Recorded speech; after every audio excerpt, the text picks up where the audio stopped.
Let's go back to Brussels now, where we have our Jon Brain standing by for us. John, I think the question is, this is a big shock for Brussels. How are they evaluating the result? Well, Brussels is pretty much in crisis mode this morning, Ali Jan. MEPs, members of parliament that is, already talking openly about their fears that this could lead to the breakup of the EU, the disintegration of the entire project. And it's notable that Geert Wilders, the leader of the Freedom Party in the Netherlands, has already publicly called this morning for a referendum in his country as well. And that is the fear of EU leaders, that this is now going to become a contagion.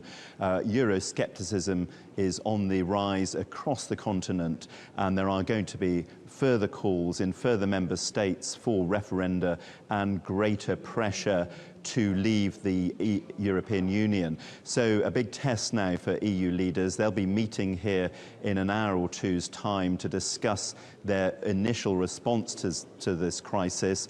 We're being told that finance ministers may have a meeting this weekend to work out how they're going to be able to calm the markets. And then this all builds up to the scheduled summit here in Brussels on Tuesday, the first chance for the EU as a group to discuss Britain's vote to leave. But make no mistake, this is being seen as a huge blow to the EU, and it is likely to certainly to stop certain elements of the EU project in its tracks. And as I say, some people now openly fearing it could mean the end of the EU in its current form altogether. Let's talk about that. You were mentioning Geert Wilders, the anti-immigration leader in Holland, mentioning that he was calling for a Dutch referendum on EU membership.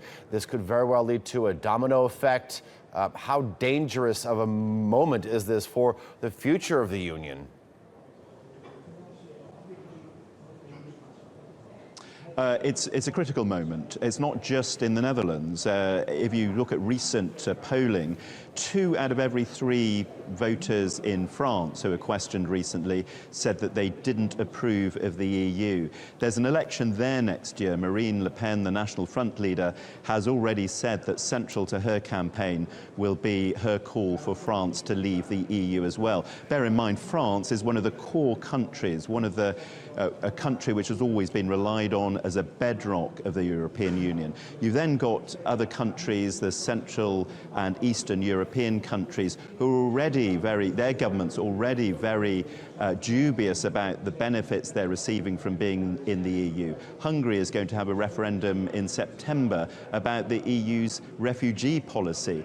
There's going to be a huge push for change in the EU, and you get the feeling that if EU leaders don't respond to those calls for radical reform, then the whole project is going to be in danger. Big test for EU leaders now over the next few days, weeks, and certainly months. The other aspect of all this, they have to decide on how they respond to the British vote and their negotiations with Britain. As we know, there's going to be a 2-year period while Britain leaves the EU, and then years of negotiation. Now, the feeling here in Brussels is that Britain must be penalised in some way. It mustn't get a favourable deal with the EU.